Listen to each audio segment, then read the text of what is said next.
Yes, for Ruf. Let's learn idioms together. We're gonna start with a good nature. A good nature is a kind of personal behavior. Like if someone is too good and his behavior is good, you say what? He has a good nature. Or Jamal is a good nature. Good nature is Jamal ini nama amala gari kabocha. Nama uwaman gari, right?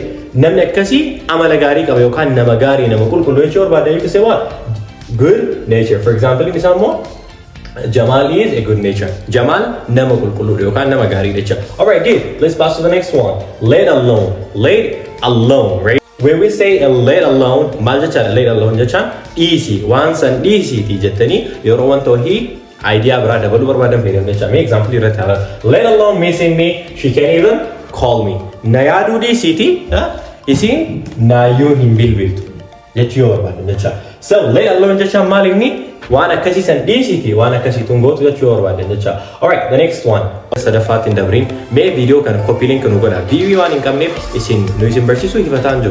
أريكي إسين غارو كوبي لينك لايك جوتشون وان قد أشيلي تتعذرا. ما إسا لايك شير كوبي لينك جوتشون دعكتينا. Good. Alright, let's get to the third one.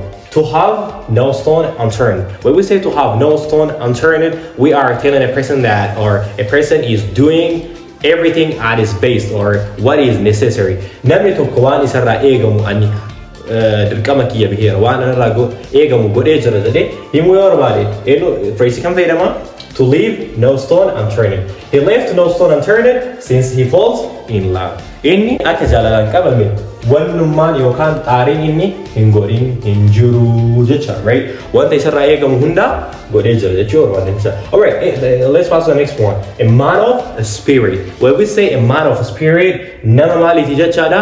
Nama kutata, right? Nama waan jedherra dhaabatu jecha. Alright, for example isaadhaan.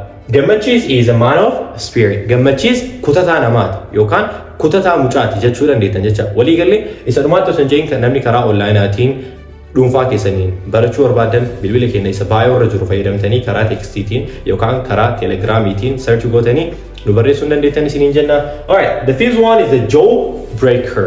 When we say a jawbreaker, it's a kind of name or it's a kind of words which are difficult to pronounce. Jechoonni dubbisuu namatti ulfaatu. Wanti loqodeessu namatti ulfaatu maal jedhama? A jawbreaker.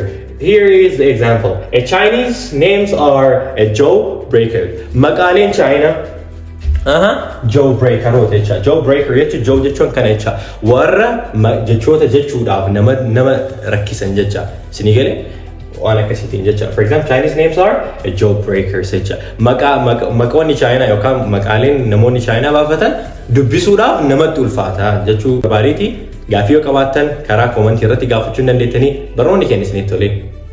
Are you sure? Like, share, follow gochuun dagatinaa. Guyyaa gaarii isiniif haa ta'u.